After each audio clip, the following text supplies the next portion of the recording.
بسم اللہ الرحمن الرحیم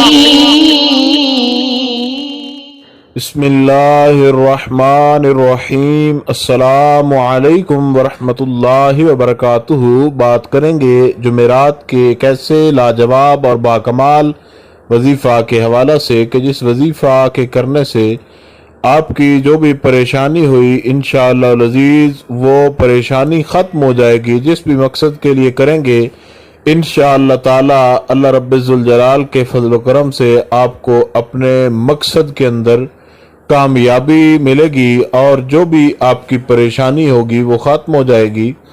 اور اس وظیفہ کو آپ جمعرات کے دن باوضو ہو کر کسی بھی وقت پڑھ سکتے ہیں، اور یہ وظیفہ کسی بھی مقصد کے لیے کیا جا سکتا ہے، کسی بھی حاجت کی تکمیل کے لیے، کسی بھی مقصد میں کامیابی کے لیے، کسی بھی قسم کے آپ مقصد کے لیے اس وظیفہ کو کر سکتے ہیں۔ وظیفہ کی ابتدا اس دعا کے ساتھ کرتے ہیں کہ آپ جس بھی مقصد کے لیے کریں اللہ رب الجلال آپ کو آپ کے مقصد کے اندر کامیابی عطا فرمائے۔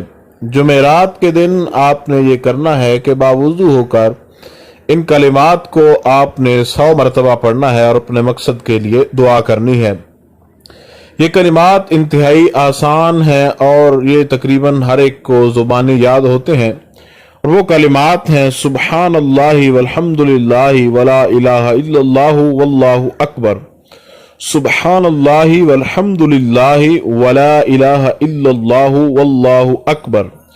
ان کلمات کو 100 مرتبہ ادا کرنا ہے، اور ان کلمات کو 100 مرتبہ ادا کرنے کے بعد آپ اپنے مقصد کی کامیابی کے لیے، اپنی حاجت کی تکمیل کے لیے، اپنی پریشانی کے خاتمے کے لیے دعا کریں۔ انشاءاللہ العزیز جمعرات کے بابرکت دن کے صدقے سے، ان کلمات کی طاقت سے، ان کے توسل سے اللہ رب الجلال آپ کو آپ کے مقصد کے اندر کامیابی عطا فرمائے گا اور آپ کی پریشانی کو ختم فرمائے گا۔ اور جس بھی حاجت کے لیے آپ نے جمعرات کے دن اس وظیفہ کو پڑھا اللہ رب الجلال آپ کو ضرور کامیابی عطا کرے گا۔ صرف 100 بار باوضو ہو کر جمعرات کے دن آپ ان کلمات کو پڑھیں، سبحان اللہ والحمد للہ ولا الہ الا اللہ واللہ اکبر۔ بس یہاں تک اس کو پڑھیں، انشاءاللہ تعالی آپ کو ضرور کامیابی ملے گی۔ اور ہماری آپ کے لیے یہ دعا ہے کہ خالق کائنات آپ کو جس بھی مقصد کے لیے آپ اس وظیفہ کو پڑھیں، جس بھی مقصد کے لیے آپ اس وظیفہ کو کریں، کوئی بھی آپ کی پریشانی ہو، آپ کی کوئی حاجت ہو، اللہ تعالیٰ آپ کو تمام صورتوں میں کامیابی عطا فرمائے۔ کسی بھی قسم کا کوئی بھی آپ کا مسئلہ ہو اس کے لیے آپ ہمارے چینل سے مختلف قسم کے وظائف جو ہیں وہ دیکھ سکتے ہیں۔ اللہ تعالیٰ آپ کو خوش رکھے۔ خدا حافظ۔